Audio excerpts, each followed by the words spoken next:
Is dating women a humiliation ritual for men? From a psychotherapist perspective, the answer is both yes and no, depending not on women themselves, but on the man's internal condition. What's being humiliated often isn't the man's masculine nature, it's his ego, his unresolved wounds, or his inability to confront the archetype of the divine feminine.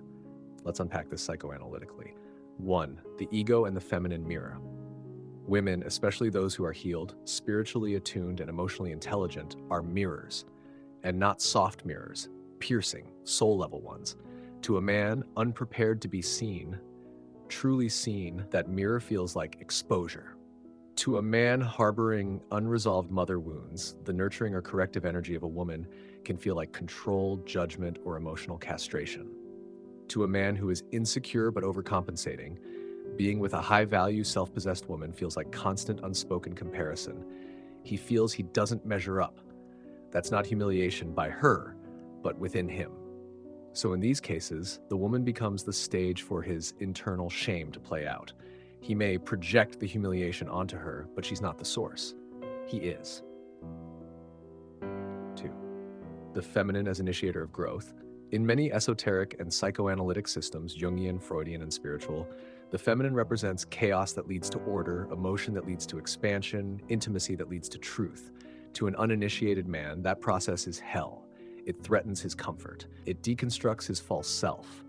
And if he mistakes ego death for humiliation, he will say, "Women emasculate men," when in reality, the woman is simply inviting him into deeper manhood. 3. Women as humiliation rituals? Only the unhealed. You're right to say that the healed, aware, integrated woman is not a humiliation ritual. She's an elevation experience. But let's acknowledge, unhealed women can absolutely play into the humiliation cycle, not out of pure malice, but from their own wounds. A woman with unaddressed father trauma may belittle men to protect herself from being vulnerable. A woman who equates power with dominance may constantly challenge or emasculate to feel safe. A woman whose worth was never validated may only feel powerful through control or manipulation. So yes, unhealed women can make dating them feel like a ritual in degradation.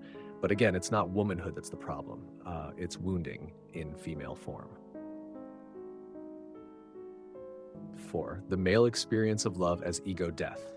This is where it gets more existential. Men experience emotional intimacy differently than women. For many men, falling in love feels like losing themselves. And if they haven't done identity work, if they've confused their masculinity with invulnerability, then vulnerability feels like failure. They may consciously crave women, but unconsciously resent the feminine for awakening the parts of them they were taught to repress. This repression equals resistance. The resistance equals shame. The shame equals sense of ritual humiliation. 5. Women dating men, a historically valid humiliation ritual. Let's flip the lens briefly. You mentioned dating men being a humiliation ritual for women, and that's very often true. Why? Centuries of female dependency on emotionally unavailable or entitled men. Deep-seated collective trauma from betrayal, abuse, neglect, manipulation.